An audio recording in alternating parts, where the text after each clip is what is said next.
তালশাঁস ভর্তা কেউ কখনো খেয়েছেন? এবার কিন্তু এই তালশাঁস ভর্তা অনেক ভাইরাল। আর একটা মামাকেই দেখেছি এই তালশাঁস ভর্তা করতে, যে মামাটা অনেক ফেমাস হয়ে গেছে গাইস। সবাই তার তালশাঁস ভর্তা এত এত পছন্দ করছে, আর এত লোভ লাগছে দেখে না পেরে আমিও নিয়ে বসলাম একটা তাল। যাই হোক গাইস, আসসালামু আলাইকুম, কেমন আছেন সবাই?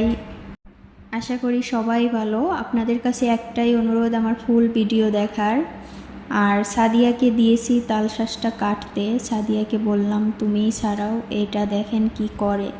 ও পুরো তালশাঁস নিয়ে খেলতে বসে গেছে। আর তালটা একটু ছোটোই গাইস ছিল, বড় না, ছোট, একদমই ছোট। এটা 2 আটির তাল বলে, এটা 3 আটির তাল না। তবে আমরা প্রফেশনাল না গাইস, কারণ ওইভাবে ছিলতেও পারি না, কেমন করে কাটে সেটাও পারি না। আমি ওরে বললাম এত কষ্ট করার কি দরকার আছে, মাঝখান দিয়ে কাটো। পরেও মাঝখান দিয়ে কেটেও তালটা বের করতে পারে নাই। এর কারণে আমি আরও অনেক কয়েক টুকরা করে দিয়েছি তালটা বের করার জন্য। গাইস আমরা একটু তালটা নিয়ে, তালশাঁসটা নিয়ে আর কি একটু মজা করতেছিলাম যে এটা মাঝখান দিয়ে ভাগ হয়ে গেছে। ও অনেক মজা করতেছিল যে কেমন হয়ে গেছে, আস্ত তুলবো, একটা আমান আমান থাকবে, দেখতেও ভালো লাগতো। কিন্তু গাইস আমরা তো এরকম তাল কাটতেও পারি না। আগেও একবার ভিডিওতে দেখিয়েছিলাম যে আমরা প্রফেশনাল তাল কাটা না হলে যা হয়। যাই হোক, এবার আমি ভর্তা করব গাইস। আমি দেখেছি অনেক তারা ভর্তা করে শুকনা মরিচ, বিভিন্ন চাটনি, সস, এটা সেটা দিয়ে। আমাদের কাছে বিভিন্ন ধরনের সস নাই গাইস, এর জন্যই আর কি সিম্পলভাবে ভর্তা করব। কিভাবে ভর্তা করছি দেখিয়ে দিচ্ছি। 2টা মরিচ নিছি, কাঁচা মরিচ। শুকনা মরিচও আজকে বাসায় না থাকার কারণে কাঁচা মরিচ দিয়ে ভর্তা করব। তবে গাইস আমি ভয়েস দিচ্ছি, আমার জিহ্বায় পানি এসে গেছে, এত মজা হয়েছিল, অনেক বেশি মজা। আসলে সিম্পল যেভাবে এই তাল মাখাটা এত মজা হবে ভাবতেও পারি নাই। আর এই লেবুটা গন্ধরাজ লেবু, একদম গাছে থেকে নিয়ে এসে টাটকা লেবু দিয়েছিলাম। এর কারণেই মনে হয় ফ্লেভার এবং সব কিছুই এতটা ভালোভাবে আসছিল আর কি, মজা অনেক বেশি হয়েছিল। যাই হোক, এবার আমি এটাতে অ্যাড করব একটু কাসুন্দি। আমার যেহেতু বেশি স্পাইসি সস নাই গাইস, এর কারণেই কাসুন্দি দিয়ে দিলাম। আপনারা চাইলে আপনাদের পছন্দ মতো জিনিস দিয়ে ভর্তা করতে পারেন।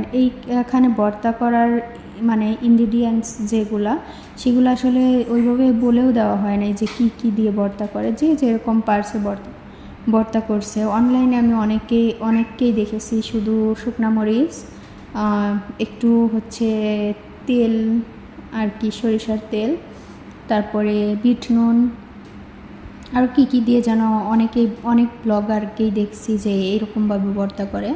যাই হোক, আমার ভর্তাটা কেমন লাগছে, দেখতে কেমন আসছে সেটা কমেন্ট করে জানাবেন।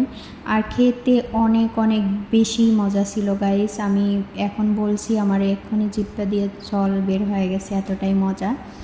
এবার আমি নিয়ে বসেছি কাঁঠাল। এবার বছরের প্রথম কাঁঠাল একদম ছোট ছোট করে পিস করে নিয়ে তারপরে বিচি ফেলিয়ে মুড়ি দিয়ে খাবো।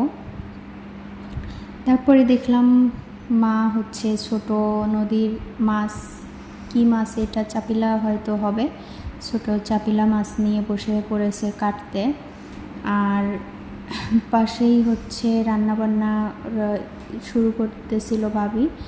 এবার আমার বাবা যখন আসে, হাতে দেখলাম একটা প্যাকেট। আমি ভাবছি যে বিরিয়ানি কিংবা মোরগ পোলাও হবে, কিন্তু এটাতে গাইস দেখেন, আমি দেখে পুরাই শক যে বিরিয়ানি মোরগ পোলাও ভেবে আমি এত আগ্রহ নিয়ে আসলাম।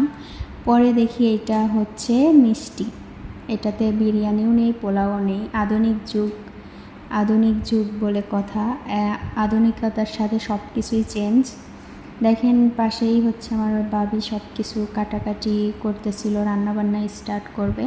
আজকে আর ফুল রান্নার কিছু দেওয়ার নাই, এর জন্য ফুল রান্নার ভিডিও করাও হয় নাই। হাতে হাতে আমার মা আর আমার বাবি দুজনেই করতেছিল। আর আমরা গ্রামের মানুষ তো, দেখা যায় বাটা মশলা অনেক পছন্দ করে, এর জন্য সব কিছুতেই বাটা মশলা থাকতেই হবে। তার পাশে আবার আমি নিয়ে বসলাম খাবার, মুড়ি, মিষ্টি, একদমই টাটকা ফ্রেশ লাল শাক। সো গাইস, আজকের মতো এখানেই বিদায় নিচ্ছি। সবাই ভালো থাকবেন, আল্লাহ হাফেজ।